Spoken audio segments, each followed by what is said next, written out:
Hello everyone, welcome to my channel. तो आज के इस वीडियो में हम बात करने वाले हैं यूपीएचईएससी। हमने देखा था उत्तर प्रदेश का जो हायर एजुकेशन सर्विसेज कमीशन है उनकी तरफ से असिस्टेंट प्रोफेसर की एक मेजर रिक्रूटमेंट ड्राइव है या काफ़ी सारे पोस्ट हैं बेसिकली। सो उनके बारे में हमने वीडियोस में देखा है ऑलरेडी। आपने नहीं देखा तो आपको मिल जाएंगे वीडियोस। आप वीडियो के एंड में देखेंगे तो डायरेक्ट लिंक होगा, आप उस पर क्लिक करके वीडियो ओपन कर सकते हैं, राइट। या फिर आपको डिस्क्रिप्शन बॉक्स में भी उसके लिंक्स मिल जाएंगे। तो फिलहाल आज के इस वीडियो में हम देखेंगे एलिजिबिलिटी क्राइटेरिया। तो काफ़ी वरीड थे कुछ लोग, राइट, बट हम पहले उसी को देखते हैं तो आप में से काफ़ी लोगों को क्लैरिटी मिल जाएगी। और जो मेन सिलेबस है यहाँ पे टैब दिख रहा है। अच्छा चलिए पहले हम स्टार्ट करते हैं। तो देखिए ये है वेबसाइट, हमने देखा था upHESC2021.co.in/login। ठीक है, इतना टाइप करने की ज़रूरत नहीं है, आप सिर्फ upHESC2021.co.in भी टाइप कर सकते हैं या आपको लिंक डायरेक्टली डिस्क्रिप्शन में प्रोवाइडेड है, आप उसे ओपन कीजिए और फिर आप इस पेज तक पहुंच जाएंगे। ठीक है, फिर यहाँ पे कुछ चीज़ें आपको दिख रही हैं। सबसे पहले यहाँ पे है सिलेबस, राइट, वेट। उसके बाद यहाँ है एडवर्टीज़मेंट, ठीक है, फिर यहाँ है रजिस्ट्रेशन। तो आप सबसे पहले ऑब्वियसली एडवर्टीज़मेंट डाउनलोड करेंगे, अभी हम इसी को देखने वाले हैं इस वीडियो में। तो जब आप इस पर क्लिक करेंगे ये डाउनलोड हो जाएगा जिसमें कि आपको एलिजिबिलिटी कंडीशंस मिलेगी। ठीक है, उसके बाद है रजिस्ट्रेशन। जब आपको रजिस्ट्रेशन करना हो तो आप इस पर क्लिक कर सकते हैं। लॉगिन करना होगा रजिस्ट्रेशन के बाद, तब आप लॉगिन वाले टैब को ओपन कर सकते हैं।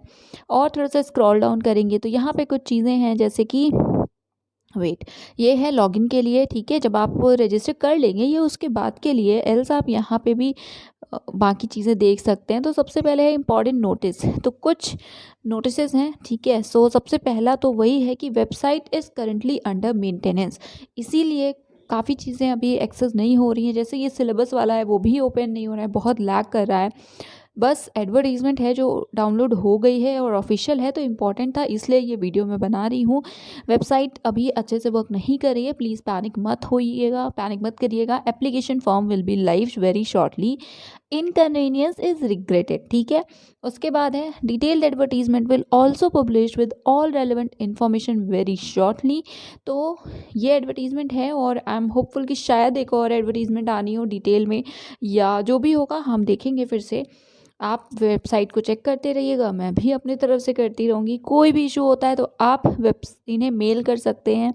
ID is admin@upHESC2020.co.in। ठीक है, अब है एडवर्टीज़मेंट, अच्छे से पढ़िएगा ये चीज़ें। तो हम एडवर्टीज़मेंट ओपन करते हैं। साइन अप जब आपको करना होगा तो ये कुछ उससे रिलेटेड इन्फॉर्मेशंस आपको दिख रही हैं।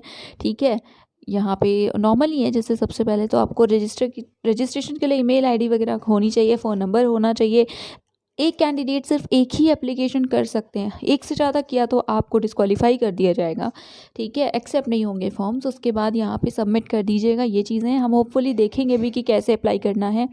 उसके बाद रजिस्ट्रेशन फॉर्म फिल करना होगा, देन आपको डॉक्यूमेंट्स को अपलोड करना होगा।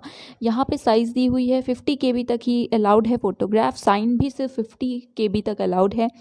डिप्लोमा या ग्रेजुएशन की मार्कशीट 100 KB तक आप अपलोड कर सकते हैं। PDF JPG किसी भी फाइल में चलेगा। उसके बाद है सर्टिफिकेट, अगर आप रिजर्व कैटेगरी के हैं। उसके बाद आप एक बार प्रीव्यू और सबमिट करना होगा, पहले देख लीजिएगा सारी चीज़ें सही हैं तभी सबमिट कीजिएगा। पेमेंट के बाद अगर आप क्लिक कर देते हैं तो मतलब आप पहले फिल कर देंगे सारी रिक्वायर्ड फील्ड, उसके बाद ही आप पेमेंट कर सकते हैं। और पेमेंट पेज पे उसके बाद आप रीडायरेक्ट कर दिए जाएंगे। उसके बाद है कि आप जो सबमिट कर रहे हैं उसे ध्यान से सही फिल कीजिएगा। कोई भी चेंजेस अलाउ नहीं होंगे किसी भी फील्ड में लेटर स्टेजेस पे। ठीक है, उसके बाद यहाँ पेमेंट है, प्रोसीड कीजिएगा, पेमेंट वाले ऑप्शन खुल जाएंगे। ई पेमेंट है, आपको ऑनलाइन पेमेंट करनी है। और please please please application form की एक कॉपी रखिएगा अपने पास, साथ में फी रिसीप्ट भी रखिएगा। नहीं हो रहा है तो आप CTR+P Ctrl+P का यूज़ करके आप प्रिंट वाले ऑप्शन को ओपन कर सकते हैं, सेव एज PDF कर सकते हैं। नहीं तो प्लीज़ स्क्रीनशॉट तो एटलीस्ट लेकर ही रखिएगा। उसके बाद यहाँ पे है बाकी सारी इन्फॉर्मेशन, इंपॉर्टेंट डेट्स की चेंज हो सकती हैं। Cut off date of reckoning eligibility shall remain the last date of application form, tentative date of online registration। Okay, so कुछ लोग परेशान थे, आपके लिए ये इन्फॉर्मेशन काफ़ी इम्पॉर्टेंट है।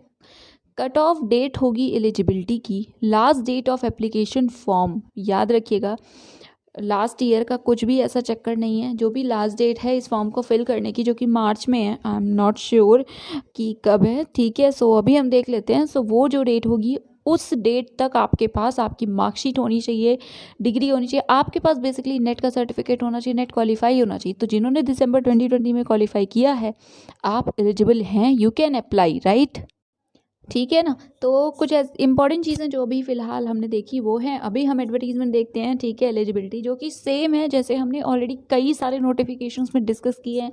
तो आपको सिर्फ इस एडवर्टीजमेंट वाले टैब पे क्लिक करना होगा और डाउनलोड हो जाएगा। तो चलिए इसे ओपन करते हैं जी। तो ये है एलिजिबिलिटी के लिए जो नोटिफिकेशन एडवर्टीजमेंट है वो डिसिप्लिन जो कि arts, commerce, humanities, education, law, social sciences, languages, library science, physical education, journalism and mass com के हैं, ठीक है। मैक्सिमम सब्जेक्ट्स इन्हीं में आते हैं, ठीक है। ह्यूमैनिटीज़ में सभी सब्जेक्ट्स हैं, कॉमर्स है, आर्ट्स के सारे सब्जेक्ट्स, ये सारे सब्जेक्ट्स के लिए एलिजिबिलिटी क्या है, ए हो या बी हो, दो दी हुई हैं। ए में क्या है, सबसे पहले आपके पास मास्टर्स डिग्री होनी चाहिए 55% मार्क्स के साथ, राइट। उसके बाद यहाँ पे सेकंड है आपके पास मास्टर्स डिग्री हो, साथ में आपने नेट का एग्ज़ाम जो कि यूजीसी या सीएसआईआर कंडक्ट कराते हैं क्वालिफाई होना चाहिए, या आपने सेट या स्लेट क्वालिफाई किया हो यूपी का, राइट। अगर आप किसी और स्टेट के सेट हैं, ठीक है, तो आप यहाँ पे अप्लाई नहीं कर सकते। तो अगर आप नेट हैं तब आप यहाँ अप्लाई कर सकते, कोई इशू नहीं है। उसके अलावा पीएचडी डिग्री होल्डर्स के लिए कुछ इन्फॉर्मेशन है, ये भी हमने हर नोटिफिकेशन में डिस्कस किया है कि बाकी सारी, जैसे कि यहाँ पे क्या लिखा हुआ है, so who have been awarded a PhD degree, UGC का जो रेगुलेशन 2009 या 16 है उसके तहत अगर आपने पीएचडी डिग्री ली है, ठीक है, तो आप एग्जिम्प्टेड हैं नेट, स्लेट या सेट से, प्रोवाइडेड, ये कुछ इन्फॉर्मेशंस हैं, ठीक है। इन्फॉर्मेशंस क्या कंडीशंस हैं, हर बार सेम होती हैं कि आपने पहले तो पीएचडी डिग्री के लिए रजिस्ट्रेशन किया होगा, आपका रजिस्टर हुआ हो 11 जुलाई 2009 से पहले, ठीक है। उसके अलावा क्या क्या कंडीशंस हैं ये देख लीजिएगा। उस सेट और स्लेट जो है वो सिर्फ यूपी वाला मान्य होगा, मैंने आपको अभी भी बताया। पीएचडी डिग्री रेगुलर होनी चाहिए, थीसिस 2 एक्सटर्नल एग्जामिनर्स ने इवैल्यूएट की हो, ओपन वाइवा वर्क हुआ हो, 2 रिसर्च पेपर्स आपने पब्लिश किए हो जिसमें से एक उसमें हो जो कि एक रेफर्ड जर्नल में हो। उसके अलावा 2 पेपर्स अपने पीएचडी वर्क पे किसी न किसी कॉन्फ्रेंस वगैरह में आपने प्रेजेंट किया हो, ये कंडीशंस हैं।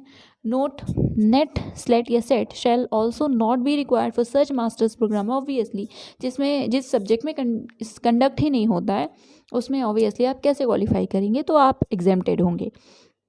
बी क्या है, अगर आप पीएचडी डिग्री होल्डर हैं और आपने पीएचडी डिग्री ऑब्टेन की है किसी फॉरेन यूनिवर्सिटी या इंस्टीट्यूशन से जिसकी रैंकिंग वर्ल्ड यूनिवर्सिटी रैंकिंग में टॉप 500 के अंदर हो या रही हो, किसके द्वारा, सो या तो क्यूएस की रैंकिंग हो या तो टाइम्स की रैंकिंग में या फिर एकेडमिक रैंकिंग मतलब ARWU की रैंकिंग में, ठीक है। अब music, performing arts, visual arts और अदर जो traditional Indian art forms like sculpture वाले जो भी सब्जेक्ट्स हैं उनके लिए एलिजिबिलिटी भी ऑलमोस्ट सेम है, मास्टर्स डिग्री विद 55% मार्क्स। उसके अलावा नेट आपने क्वालिफाई किया हो। देन बी में यहाँ पीएचडी डिग्री वाली बात नहीं है, यहाँ पे है कि अगर आप कोई प्रोफेशनल आर्टिस्ट हैं, ट्रेडिशनल आर्टिस्ट हैं, कमेंडेबल वर्क किया है, अचीवमेंट है आपकी, आपको सब्जेक्ट में बैचलर्स डिग्री भी है, उसके अलावा आपने किसी भी एक नोटेड या रेप्यूटेड ट्रेडिशनल मास्टर या आर्टिस्ट के अंडर आपने स्टडी किया है, उसके अलावा AIR या फिर दूरदर्शन के अगर आप ए ग्रेड आर्टिस्ट है, तो ये सारी ही होने चाहिए, ठीक है। इनमें से आपके पास जो भी है आप इसे पढ़ लीजिए और तब आप अप्लाई कर सकते हैं। इसमें पीएचडी जैसी बात नहीं लिखी है। रिलैक्सेशन तो जो रिजर्व कैटेगरी के उन्हें 5% का रिलैक्सेशन मिलने वाला है मार्क्स में, मास्टर्स डिग्री के मार्क्स में, दैट इज़ आप 50% पे अप्लाई कर सकते हैं। 5% का मार्क्स उन्हें 5% रिलैक्सेशन मिलेगा उन्हें भी जो पीएचडी डिग्री होल्डर्स हैं 19 सितंबर के पहले, 1991 के पहले वाले, ठीक है। मतलब कि आपने अगर मास्टर्स डिग्री अपनी 19 सितंबर 1991 से पहले की है, फिर आपने पीएचडी डिग्री ली है, तो इस केस में आपको 5% रिलैक्सेशन मिलने वाला है। और a relevant grade which is regarded as equivalent of 55%, ठीक है, ग्रेडिंग सिस्टम के लिए है यहाँ पे। तो ये थी एडवर्टीजमेंट या जो फ़िलहाल एलिजिबिलिटी क्राइटेरिया है, कंडीशन है, वो एलिजिबिलिटी आपकी कंप्लीट होनी चाहिए जो इस एप्लीकेशन फॉर्म की लास्ट डेट है तब तक, ठीक है।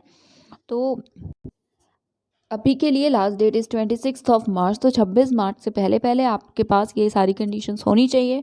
नेट वगैरह आप 2020 में क्वालिफाई किया है तो आप एलिजिबल हैं, आप आराम से अप्लाई कर सकते हैं, कोई इशू नहीं है। बस अपनी डिग्री और मार्कशीट का ध्यान में रखिएगा कि 26 से पहले आपके पास हो सारी चीज़ें, तभी अप्लाई कीजिएगा, वरना आप अप्लाई तो कर ही सकते हैं, बस अगर आप सेलेक्ट भी होते हैं तो भी आपका कैंडिडेट रिजेक्ट हो जाएगा।